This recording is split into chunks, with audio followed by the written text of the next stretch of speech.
దెయ్యంతో యేసు ప్రభు ఈ పని చేయంటే చేస్తుందా? మందిరంలోకి రా అంటే వస్తుందా? మోకరించంటే మోకరిస్తుందా? ప్రార్థన చేయంటే ప్రార్థన చేస్తుందా? చెప్పండి. దెయ్యం దానికి విశ్వాసం ఉంది, ఇదేం చేస్తుందా? అంటే దాని దగ్గర విశ్వాసం ఉన్నది కానీ దైవికమైనటువంటి క్రియలు దాని దగ్గర లేవు. నీ విశ్వాసం కూడా ఎందుకు దెయ్యపు విశ్వాసం అని నేను అంటున్నానంటే, నీ విశ్వాసానికి కూడా తగినటువంటి క్రియలు లేని విశ్వాసము మృతమైంది. నీ విశ్వాసం ఎలా ఉండాలంటే, దేవుడు ఏది చెప్పితే అది నువ్వు చేయాలి. దేవుని చిత్తానికి విరోధమైన ఏ పని చేయకూడదు. దేవుని కొరకు మరణించడానికని నువ్వు సిద్ధంగా ఉండాలి. అటువంటి విశ్వాసం నువ్వు కలిగి ఉండాలి. ఒకసారి భక్తులకు శ్రమ వచ్చిందండి. ఏమొచ్చింది? శ్రమ. ఏ భక్తులు తెలుసండి? శద్రకు, మేషకు, అబేద్నెగో. వీళ్ళు ఎవరండి? మనలాంటి భక్తులా, గొప్ప భక్తులా? ఏమండి, మనమే భక్తులమే కదా. ఏమండి, వాళ్ళ భక్తులే. కానీ మన భక్తి, వాళ్ళ భక్తి నక్కకి నాగలోకానికి ఉన్నంత తేడా ఉందండి. మన ఒక సహోదరి బుధవారం నాడు ప్రార్థన చేస్తున్న బొల్లు బొల్లు బొల్లు బొల్లు బొల్లు బొల్లు బొల్లు మంట ఏడ్చేస్తుందండి. నాకు అన్ని కష్టాలు, నాకు అన్ని బాధలే అంటుంది. నేను ఒకటే అన్నాను, బాధ పోవాలంటే దేవుని మాట వినాలి. దేవునికి విరోధంగా నువ్వు బతికి దేవుని మాట వినకోకుండా నువ్వేదైనా ఎక్కువ సంపాదించేవా, లేకపోతే ఎక్కువ సంతోషంగా ఉన్నావని అడిగితే, అయ్యో నాకు సంతోషం లేదండి అన్నాను. కానీ ఇక్కడ నుండి నువ్వు దేవుని మాటకు లోబడు, ఆదివారం పని మాని ఆదివారం సన్నిధికి రా అని చెప్పాను. ఇవాళ కనపడలేదండి. ఇవాళ లేదండి, మొన్న బుధవారం జరిగిందండి. దేవుని మాట వినకపోతే మన బ్రతుకులు ఎలా బాగుపడతాయి? దేవుని మాట వినకపోతే మన జీవితంలో జీవజల నదులు ఎలాగా ప్రవహిస్తాయి? జీవజల నదులు ప్రవహించకపోతే మనం ఎలా పచ్చదనంగా ఉంటాం చెప్పండి? మన బ్రతుకులు పచ్చగా ఉండాలి కదా. ఏమండి, పచ్చగా ఉంటేనే కదా పూత వస్తుంది, పచ్చగా ఉంటేనే కదా కాపు కాస్తుంది, పచ్చగా ఉంటేనే కదా ఫలాలు వస్తాయి. మన జీవితంలో పచ్చదనం లేదంటే మన జీవితంలో ఫలాలు కూడా ఉండవండి. మొదట నీ జీవితం పచ్చదనంగా మారాలంటే నువ్వేం చేయాలి? విశ్వసించాలి. నీ విశ్వాసం ఎలాగ ఉండాలంటే నీలో జీవజల నదులు పారునట్టుగా ఉండాలి. శద్రకు, మేషకు, అబేద్నెగోలతో రాజు అంటున్నాడు, నా మాట వినండి. ఏమన్నాడు? నా మాట వినండి. రాజు చెప్పేది ఏంటి? నా మాట వినండి, ఈ ప్రతిమ మొక్కండి, లేదంటే అగ్నిలో పడేస్తాం, చచ్చిపోతారు మీరు. చావు కావాలా, బ్రతుకు కావాలి? ఇటువైపు ఏమో బ్రతుకుంది, ఇటువైపు ఏమో సావు ఉంది. ఒక పక్కన చావు ఉందండి, ఇంకో పక్కన బ్రతుకుంది. కానీ రాజు చెప్పినట్టు చేస్తే దేవునికి విరోధమైన కార్యం, విశ్వాసానికి తగిన కార్యం కాదు, తగిన క్రియలు కాదు. కనుక రాజుతో అన్నాడు, మేము అలా చేయమయ్యా అన్నాడు. నాకు కోపం వస్తుంది అన్నాడు. మీకు కోపం వచ్చినా పర్వాలేదు, నేను చంపేస్తాను, మీరు చంపేసినా పర్వాలేదు. మనల్ని బెదిరిస్తారు. ఆదివారం ఉద్యోగానికి రాకపోతే నీ ఉద్యోగం తీసేయండి, తీసేయి. నాకు దేవుడి కంటే ఎక్కువ కాదు, నాకు దేవుడే ఎక్కువ, మీరు తీసేయండి. దేవుడు, నువ్వు ఒక సోమవారం ఖాళీగా ఉండొచ్చు, ఒక మంగళవారం ఖాళీగా ఉండొచ్చు, లేక మంచి వచ్చే ఆదివారం దాకా ఖాళీగా ఉండొచ్చు, లేక ఒక నెల ఖాళీగా ఉండొచ్చు. కానీ ఎంతకంటే శ్రేష్టమైన దేవుడు నీకు ఇస్తాడు. గట్టిగా తప్పలు కూడా దేవుని మహింపడతా. ఎంతకంటే ఘనమైనది దేవుడు నీకోసం సిద్ధపరుస్తాడండి. ఎంతకంటే శ్రేష్టమైన దేవుడు నీకు ఇస్తాడండి. ఇక్కడ శద్రకు, మేషకు, అబేద్నెగోలు రాజుతో అంటున్నారు, నీకు ప్రత్యుత్తరం ఇవ్వాలని మాకు చింత కానీ మాకు బాధ కానీ ఏమీ లేదు. మేము చచ్చిపోయినా పర్వాలేదు. ఏం పోయినా చచ్చిపోయినా పర్వాలేదు, మేము ఆ ప్రతిమ మొక్క నువ్వు చెప్పినట్టు చెయ్యం అని దేవుని కొరకు నిలబడ్డారు. ఈ విశ్వాసం ఎలాంటి విశ్వాసం అండి? ఈ విశ్వాసం ఎలాంటి విశ్వాసం? క్రియలు కలిగిన ఏ విశ్వాసం అండి? క్రియలు కలిగిన విశ్వాసం. కనుక వారిలో ఏం ప్రవహించింది? రాజుగారు తీసుకెళ్ళి అగ్నిలో పాడేశారండి. ఏమండి, అగ్ని నీటిలో పెడితే ఏం చేస్తుంది చెప్పండి? అగ్ని నీటిలో పెడితే ఏం చేస్తుంది? ఏమండి, వీరు అగ్నిలోకి వెళ్ళి ఎలాగొచ్చారండి? అగ్నిలోకి వెళ్ళి ఎలాగొచ్చారు? అగ్ని వాసన కూడా అంటుకోకుండా అగ్ని వీరి దగ్గరికి రాలేదండి. అగ్ని వీరిని తాకలేదు. ఎలాగెళ్ళారు అంతే క్షేమంగా బయటకు వచ్చారు. దేవునికి స్తోత్రం, హల్లెలూయా. గట్టిగా చెప్దామా? గట్టిగా చెప్దామా? ఎందుకంటే విశ్వాసం అనేది క్రియలు కలిగిన విశ్వాసం ఉండాలి. మీ దగ్గర విశ్వాసం ఉన్నది కానీ క్రియలు లేవండి. నేను గడిచిన వారం చెప్పాను కదా, అందరూ 8 గంటలకి రావాలని. నేను ఈరోజు కూడా గ్రూపులో హెచ్చరించాను, సమయానికంటే ముందుగా రండి. దేవుని యొక్క ఆశీర్వాదాలు మీ జీవితంలో మీరు అనుభవించండి.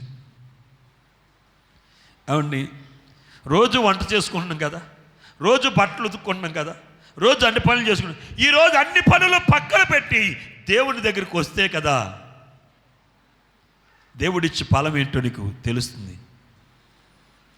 పనులు అనేవి ఇవి చచ్చేదాకా ఉంటాయండి. కొంతమంది పను పను పను పను పను పను పను అని అడుగుతారు. చచ్చేదాకా కూడా పనేనండి. నువ్వు నీ జీవితాలతో నీ కోసమే నువ్వు పని చేసుకుంటుంటే, నీ కోసమే నువ్వు బ్రతుకుతుంటే నీ బ్రతికి ఎక్కడ ఉంటుందంటే, ఎక్కడ స్టార్ట్ అయ్యావో నీ బ్రతికి అక్కడే ఉంటుందండి. కానీ నువ్వు అందులోంచి బయటకు వచ్చి దేవుడి కొరకు నువ్వు బ్రతుకు చూపించు, దేవుడు నిన్ను ఎక్కడో కూర్చోబెడతాడండి. దేవునికి స్తోత్రం, హల్లెలూయా, హల్లెలూయా. ఎక్కడికో దేవుడు నిన్ను తీసుకెళ్తాడండి. అక్కడ నుండి నీకు చూసి అనిపిస్తుందంట, ఎంత ఎత్తి మీద నేను కూర్చున్నాను, ఎంత ఎత్తి మీద ఉన్నాను. చూడండి, ఎక్కడండి? సరసాలో ఉన్న యాషోబుని దేవుడు తీసుకెళ్ళి ఎక్కడున్నాడు? చీకటి కొట్టులో కదండి, చీకటి గదే కదా. సరైన వసతులు ఉన్నాయా? సరైన వసతులు లేవు. చీకటి కొట్లో ఉన్నటువంటి యాషోబుని దేవుడు ఎక్కడికి తీసుకెళ్ళాడండి? ఐగుప్తు మహాదేశమునకు, ఐగుప్తు దేశానికి రాజును చేశాడు దేవుడు. అంటే ఎంత ఎత్తుకు తీసుకెళ్ళాడండి అండి. ఏదో చిన్న ఉద్యోగం కాదండి, ఒక కానిస్టేబుల్ ఉద్యోగం కాదండి, ఒక ఎస్సీ ఉద్యోగం కాదండి. ఏ ఉద్యోగం ఇచ్చాడండి? రాజే అతడండి. రాజు తర్వాత రాజు కాదండి, అతడు రాజే అంటున్నాడు కదా, నేను నామమాత్రపు రాజు. ఒకడికి ఏదైనా చేయాలన్నా, ఏదైనా చెందాలన్నా అది పూర్తి అధికారం అంతా కూడా యాషోబుకున్నది. ఎవరు హెచ్చించారండి? ఎవరు హెచ్చించారు చెప్పండి? నిన్ను నీవు హెచ్చించుకున్నావు అనుకో, నువ్వు తగ్గింపబడతావు. నీ దేవుడిని నువ్వు హెచ్చించావు అనుకో, ఆయన నిన్నేం చేస్తాడు? హెచ్చిస్తాడు. దేవునికి స్తోత్రం, హల్లెలూయా, హల్లెలూయా. ప్రియమైనటువంటి వారురా, ఈ శద్రకు మేషకు అబేద్నెగోలు కలిగిన విశ్వాసము అంటే దేవుని కొరకు చచ్చిపోయేంత విశ్వాసము. ఒకవేళ చావు వచ్చిందనుకోని ఆయన కోసం నువ్వేం చేయాలి? ఐఆమ్ రెడీ, నేను రెడీగా ఉన్నాను అని నువ్వు సిద్ధపడగలవా? ఇక్కడ శద్రకు మేషకు అబేదు, మా దేవుడు మమ్మల్ని రక్షించినా రక్షించకపోయినా, మమ్మల్ని బ్రతికించకపోయినా, ఈ అగ్ని నుండి కాపాడకపోయినా పర్వాలేదు. ఎంత విశ్వాసం! వీరి యొక్క విశ్వాసము వీరిలో ఏం ప్రవహిస్తుందండి? జీవజల నది. దేవునికి స్తోత్రం, హల్లెలూయా. మొదటి నది ఏంటండి? మొదటి నది అంటే ఏంటి? ఏం నది? విశ్వాసం అనే నది. ఏ నది? నీలో ఏ అనుభవం ఉండాలి? విశ్వాసము. ఏ విశ్వాసం అండి? ఎవరు అంటున్నారు దెయ్యపు విశ్వాసం అని? ఏ విశ్వాసము? క్రియలు కలిగిన విశ్వాసము. క్రియలు కలిగిన విశ్వాసము. క్రియలు లేని విశ్వాసము అది నీకు ఎక్కడికి రాదండి. నీ విశ్వాసములో నీకేముండాలి? క్రియలు ఉండాలి. నువ్వు ఏ స్థితిలో ఉన్నా, ఏ వయస్సులో ఉన్నా సరే, ప్రభునందు నీకు విశ్వాసం ఉండాలి. విశ్వాసమునకు తగినటువంటి క్రియలు నీ దగ్గర ఉండాలి. మొదటి నది విశ్వాసం అనే నది. రెండవ నదిని గురించి చూద్దామండి. రెండవ నది ఆ రెండవ నది పేరు చెప్పండి. ఏంటమ్మా? గీహోను. ఈ రెండవ నది పేరు గీషోనా? గీహోను ఓనా? గీహోను రెండవ నది. ఈ రెండవ నది గురించి చదవండి. రెండవది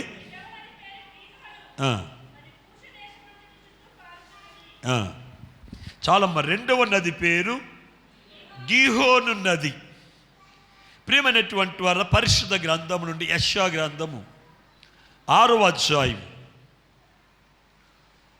అధ్యాయం మొదటి వచనం నుంచి చదవండి. రాజైన ఉజ్జియా ముతినందిన సంవత్సరమున అత్యున్నతమైన సింహాసనమునందు ప్రభు ఆసీనుడై ఉండగా నేను చూచి తిని, ఆయన చొక్కా అంచు దేవాలయమును నిండుకొనెను. ఆయనకు పైగా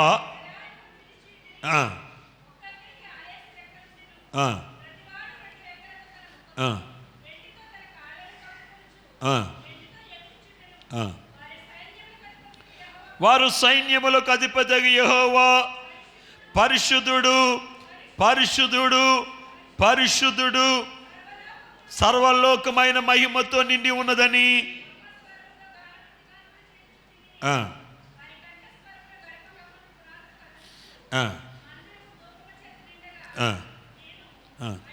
అయ్యో, నేను అపవిత్రమైన పెదవుల గలవాడను, అపవిత్రమైన పెదవుల గల జనుల మధ్య నివసించుచున్నాను. నేను నశించి తిని రాజును సైన్యములకు అధిపతిగు యెహోవాను నేను కనులారా చూచి తిని అనుకోనేను. దేవునికి స్తోత్రం, హల్లెలూయా. రెండవ అనుభవం దేవాలయము, దేవుని మందిరం అండి. ఈయనటండి మరి రాజు అయినటువంటి ఉజ్జియా మృతి నొందినటువంటి ఆ సంవత్సరములు ప్రవక్త అయినటువంటి యెషయా ఒక దర్శనాన్ని చూశాడట. ఆ దర్శనం అటండి ఎలాగుందట తెలుసండి. మరి ఆయన సింహాసనం మీద ఆసీనుడై ఉండుట, ఆయన చొక్కా యొక్క అంచులటండి దేవాలయం, అది ఒక దేవాలయం. దేవాలయములో ప్రభు ఏం చేశాడటండి? అత్యున్నతమైన సింహాసనం మీద కూర్చున్నాడట. ఆయన ఒక చొక్కా వేసుకున్నాడట. ఆ చొక్కా అంచటండి దేవాలయం అంతా కూడా అన్నట్ట. దేవాలయం అంతా కూడా చొక్కా అంచులు నిండుకున్నాయటండి. ఆయనకు పైగా శరావులటండి ఆయనను స్తుతిస్తూ ఉన్నాయట, ఆయన ఆరాధిస్తూ ఉన్నాయట. ఏం చేస్తున్నాయి ఇవి? స్తుతి ఆరాధన, స్తుతి ఆరాధన, స్తుతి ఆరాధన. ఏమని? యెహోవా పరిశుద్ధుడు. చెప్పండి, పరిశుద్ధుడు, పరిశుద్ధుడు, పరిశుద్ధుడు, పరిశుద్ధుడని మానకటండి. రాత్రి పగళ్ళు కంటిన్యూస్గా అవి దేవుణ్ణి ఏం చేస్తున్నాయండి? స్తుతి ఆరాధిస్తున్నాయట. అవి ఆరాధిస్తూ ఉన్నప్పుడటండి అవి 6 రెక్కలు కలిగి ఉన్నాయట. 2 రెక్కలతో ముఖాన్ని, 2 రెక్కలతో కాళ్ళను కప్పుకొని రెండిటితో ఎగురుతాయనను స్తుతిస్తున్నాయట. ఇవి స్తుతిస్తూ ఉంటేనే దేవాలయం యొక్క గడపన చూడండి, గడప కమ్ములు ఏమవుతున్నాయటండి? మీరు స్తుతిస్తుంటే మీరు కూర్చున్న కుర్చీ కూడా ఏం చేయట్లేదు. దేవునికి స్తోత్రం, హల్లెలూయా, హల్లెలూయా. మీరు స్తుతిస్తుంటే మీ ఒళ్ళు కూడా హల్లెలూయా. గట్టిగా చెప్పండి, రెండు చేతులు పైకెత్తి గట్టిగా దేవుని స్తుతించండి. హల్లెలూయా చెప్తామా? హల్లెలూయా చెప్తామా? అవి అటండి, దేవుణ్ణి స్తుతించి దేవుణ్ణి ఆరాధిస్తూ ఉంటే గడప కమ్ములు ఏమవుతున్నాయి అటండి, పునాదులు కదులుతూ కదులుతూ కదులుతూ కదులుతూ కదులుతూ ఉన్నాయట. దేవునికి స్తోత్రం. హల్లెలూయా. కదిలితే ఏం జరుగుతుంది? ఏమండి, కదిలితే ఏం జరుగుతుంది? కదిలితే ఏం జరుగుతుంది? రాయి కదిలితే ఏమైందటండి? రాయి కదిలితే ఏమైంది? దేవునికి స్తోత్రం. హల్లెలూయా. మోషే ఏ బండలో నుండి అయితే నీళ్లు తీసాడో ఆ బండ ఇజ్రాయేలు ప్రజలను ఏం చేసిందండి? వెంబడించింది. ప్రజలను వెంబడించిన బండ కదులుతూ ఉంటే బండలో నుండి జీవజల నదులు ప్రవహించినవి. దేవునికి స్తోత్రం. హల్లెలూయా. హల్లెలూయా. దేవాలయం యొక్క గడప కమ్మి ఆ గడప పునాది అటండి అదురుతుంటే ఏమైనటండి? నీళ్లు ఉబికినియటండి. ఏమైనా నీళ్లు ఉబికినియట. చూడండి, పరిశుద్ధ గ్రంథములు యెహెజ్కేలు గ్రంథము 47వ అధ్యాయం.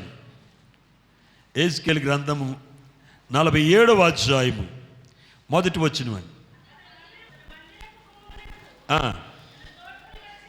ఆ మందిరానికి నన్ను తోడుకొని వచ్చిన మందిరము తూర్పు ముఖముగా ఉండెను. నేను చూడగా మందిరపు గడప కింద నుండి నీళ్లు ఉబికి తూర్పుగా పారుచుండెను. ఆ నీళ్లు బలిపీఠమునకు దక్షిణముగా మందిరపు కుడి పక్కను కింద నుండి పారుచుండెను. దేవునికి స్తోత్రం. హల్లెలూయా. హల్లెలూయా. గడప కమ్మి కదిలితే ఏమైంది చెప్పండి? ఏమ్మా, మందిరము యొక్క గడప కమ్మి కదిలితే ఏమొచ్చినట్టండి? నీళ్లు ఉబికి ఉబికి ఉబికి ఉబికి నీళ్లు ప్రవహిస్తున్నాయి అటండి. ఉబుకుతం అంటే ఏంటి? నీళ్ళు వచ్చినాయి అంటే వేరండి. ఉబుకుతున్నాయి అంటే ఏంటమ్మా? అమ్మా, ఉబుకుతున్నాయంటే నీళ్ళు ఏం చేస్తున్నాయి? పైకి వస్తున్నాయి. ఈ పైకి వచ్చిన నీళ్ళు ఏం చేసినాయటండి? బలిపీఠం వైపు ప్రవహించినాయటండి. అదే చెప్తున్నాడు ఇక్కడ. గడప కింద నుండి నీళ్లు ఉబికి తూర్పుగా పారుచుండెను. ఆ నీళ్లు దక్షిణ వైపున ఉన్నటువంటి బలిపీఠము, అలాగే మందిరపు కుడి ప్రక్కనను దక్షిణ వైపుకి వెళ్ళినాయి. అలాగే మందిరం యొక్క కుడిపక్కకు కింద నుండి పారుచును. మందిరం అంతా కూడా ఈ నీళ్ళు ఏమవుతున్నాయటండి? ప్రవహిస్తున్నాయి. దేవునికి స్తోత్రం. హల్లెలూయా. హల్లెలూయా. మరి నీళ్లు ఉబకాలంటే ఏం జరగాలి? నీళ్లు ఉబకాలంటే గడప కమ్మి ఏమవ్వాలి? కదలాలి.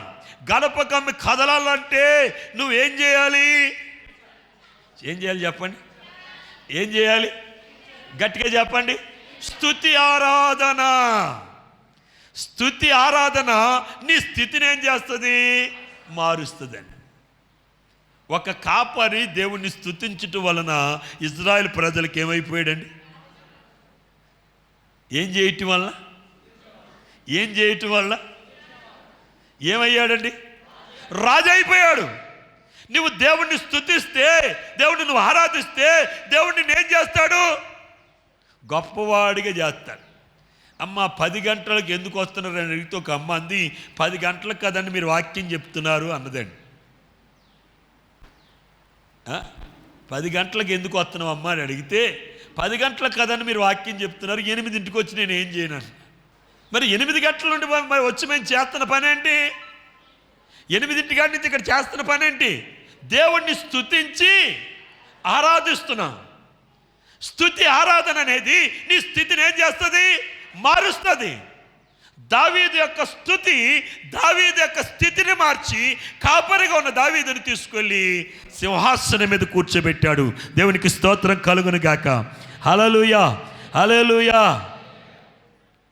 ఇక్కడ దేవదూతలు దేవుణ్ణి స్తుతించి ఆరాధిస్తున్నప్పుడు ఆ గడప కమ్ములు కదిలటండి. అందులో నుండి ఏమొస్తున్నాయటండి? నీళ్లు ఉబికి నీళ్ళు ఏం చేస్తున్నాయండి? ప్రవహిస్తున్నాయటండి. ఈ ప్రవహించిన నీళ్ళు ఏం చేస్తున్నాయి చూద్దామండి. ఎజ్కేలు గ్రంథము 47వ అధ్యాయం 7వ వాక్యం చదువమ్మా. 7వ వచనమమ్మా. 7వ వచనమా. నేను తిరిగి రాగా ఇరుపక్కల చెట్లు విస్తారంగా కనబడిన దేవుడికి స్తోత్రం. ఈ జీవజల నది కట్టండి ఇరుప్రక్కల ఏమున్నాయటండి? ఈ ఆరాధన, స్తుతి ఆరాధన అనేటువంటి ఈ అనుభవంలో ఇరుపక్కల ఏముంటాయి తెలుసండి? చెట్లు ఉన్నాయటండి. చెట్లు ఇరుప్రక్కల చెట్లు ఉన్నాయటండి. 8వ వచనం కూడా చదువమ్మా. అప్పుడైనా ఈ నీళ్లు ఉబికి తూర్పుగానున్న ప్రదేశము నుండి పారి అరాబాలోకి దిగి సముద్రములో పడెను. ఇది ఏం చేసినట్టండి? ఈ ఉబికిన నీరటండి ప్రవహిస్తూ ఈ నీళ్ళు ఏం చేయాలి? ప్రవహించాలి. దేవునికి స్తోత్రం. నీళ్ళు ఉబికిన నీళ్లు ప్రవహించాలి, లోకములోనికి ప్రవహించాలి, నీ కుటుంబంలోకి ప్రవహించాలి, సంఘములోనికి ప్రవహించాలి. ప్రవహించిన నీళ్ళటండి ఏమైనాటండి? అరాబాలోనికి దిగి సముద్రంలో పడ్డాయట. ఈ నీళ్లు సముద్రంలో పడ్డప్పుడు ఏం జరిగినట్టు తెలుసండి? ఈ నీళ్ళటండి సముద్రంలోకి వెళ్ళి ఆ సముద్రపు నీళ్ళు యొక్క ఉప్పదనాన్ని అంతటిని కూడా తీసేసి ఆ నీటిని మంచి నీళ్ళుగా మార్చిందట. గట్టిగా తప్పలు కొట్టి దేవుని మహింపరుద్దాం. గట్టిగా తప్పలు కొడదాం. హల్లెలూయా. ఈ మందిరపు గడప కమ్మిలో నుండి ఉబికినటువంటి ఈ యొక్క నది ఈ నీళ్ళు ఏం చేసినట్టండి? ఆరాబాలోకి ప్రవహించి అక్కడటండి సముద్రంలో కలిసి ఆ సముద్రంలో ఉన్నటువంటి ఉప్ప నీటిని మంచి నీళ్ళుగా మార్చేసింది. దేవునికి స్తోత్రం. హల్లెలూయా. దేవుడు నీ స్థితిని మార్చునుగాక. నీ బలహీనతను తీసివేయనుగాక. ఆయన పనికిరాని నీళ్ళండి సముద్రపు నీళ్ళు. పనికొస్తాయా చెప్పండి? తాగడానికి పనికొస్తాయా అండి? మరి ఆ నీళ్ళు ఏమైపోయినాయట? ఏ నీళ్ళు వెళ్ళియట? దేవుని గడప కమ్మిలో నుండి, మందిరపు గడప కమ్మిలో నుండి నీలో నుండి ప్రవహించిన నీరు లోకములో ఉన్నవారిని, అంటే చెడ్డవారిని ఏం చేస్తాయి తెలుసండి? మంచివారిగా మారుస్తాయి. నీ దగ్గర స్తుతి ఆరాధన ఉన్నప్పుడు, నువ్వు దేవుని స్తుతి ఆరాధిస్తున్నప్పుడు నీలో ఉన్నటువంటి మంచితనము, నీలో ఉన్నటువంటి ఆశీర్వాదము, నీలో ఉన్నటువంటి సమృద్ధి, నీలో ఉన్నటువంటి ఆ యొక్క జీవజలాలు ఇతరులను ఏం చేస్తాయండి? మంచివారిగా మారుస్తాయటండి. ఈ నీళ్ళు అక్కడికి వెళ్ళి ఏం చేసినట్టండి? ఆ నీటినట్ట ఉప్పు నీటిని ఏం చేసినాయి? మంచి నీళ్ళుగా మార్చినయటండి. ఇక మనం 9వ వచనాన్ని కూడా చదువమ్మా.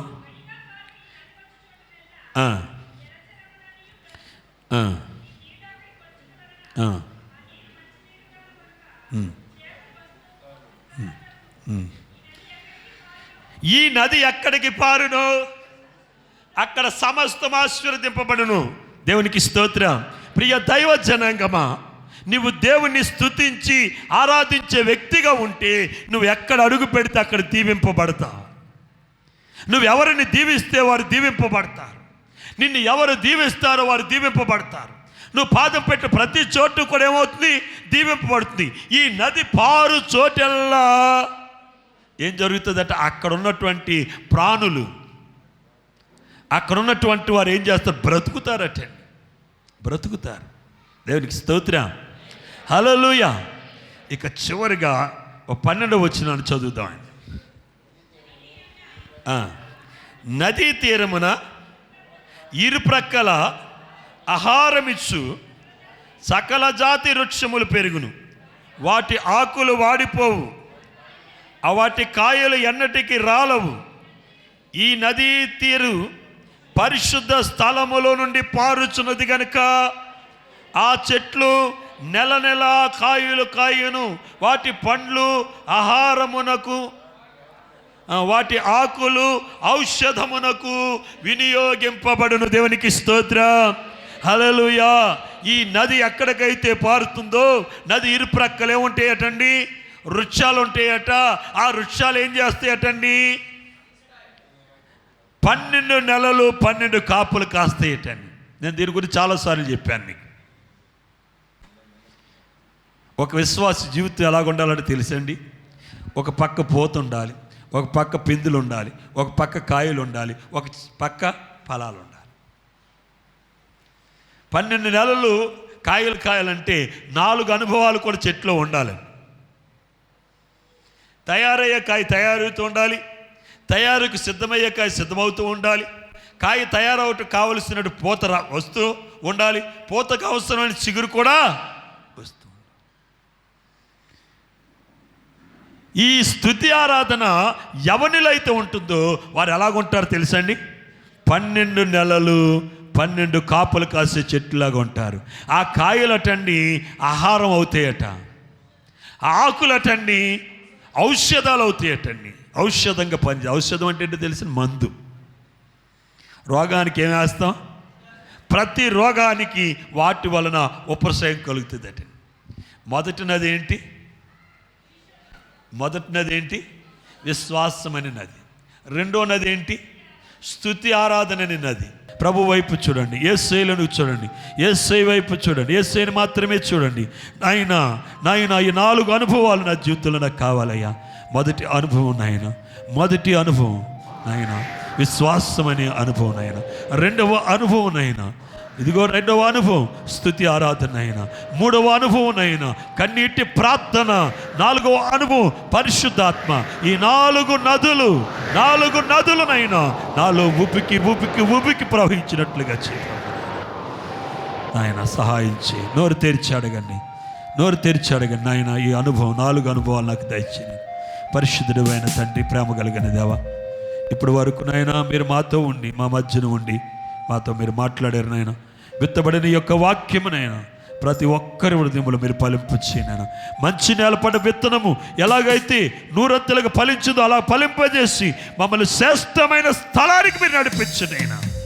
శ్రేష్టమైన స్థలములో మమ్మల్ని నిలబెట్టండి నైనా. మేము నీతో కలిసి నీ నిత్య రాజ్యములు వారసత్వాన్ని పొందడానికి మీరు సహాయం చేయమనైనా, దీవించమని, కనికరించమనైనా. యేసు క్రీస్తు పరిశుద్ధ నామమును బట్టి ప్రార్థించి స్తుతించి బ్రతిమాలి వేడుకున్నాము తండ్రి. ఆమేన్. అందరికీ వందనాలమ్మ. ప్రభు మిమ్మల్ని దీవించునుగాక. ఆమేన్.